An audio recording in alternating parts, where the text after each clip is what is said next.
বারো বছরের একটি ছেলে, এলাকার সবাই জানতো সে সাঁতারে কতটা পারদর্শী।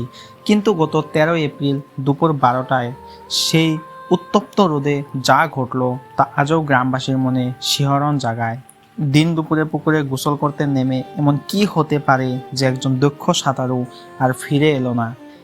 এটা কি একটি দুর্ঘটনা, নাকি এর পিছনে লুকিয়ে আছে অন্য কোনো রহস্য? সেদিন দুপুর 12টা নাগাদ ছেলেটি তার এক বন্ধুর সঙ্গে পুকুরে গোসল করতে যায়। বন্ধুটি পুকুরে নেমেছিল, কিন্তু হঠাৎ সে খেয়াল করলো ছেলেটি কোথাও নেই।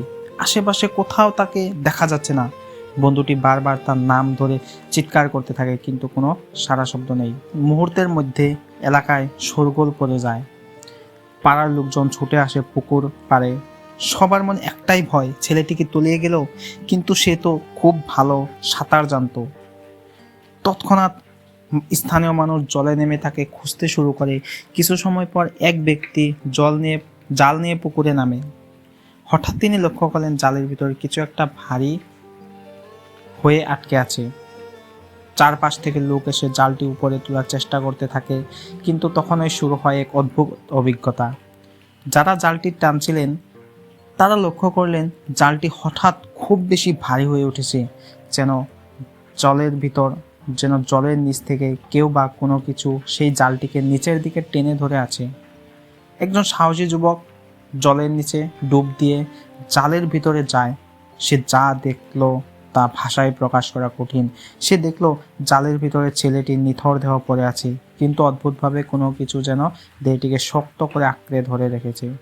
শেষ পর্যন্ত যখন তাকে উপরে তোলা হলো, দেখা গেল সেটি একটি নিথর মৃতদেহ।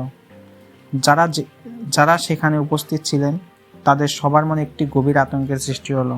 সবাইকে অবাক করে দিয়ে একটি প্রশ্ন সবার মনে ঘুরপাক খাচ্ছে, একজন দক্ষ সাঁতারু কি করে পুকুরের অল্প জলে এভাবে প্রাণ হারালো? আর কেনই বা জালটিকে তোলার সময় মনে হচ্ছিল নিচ থেকে কেউ টানছে?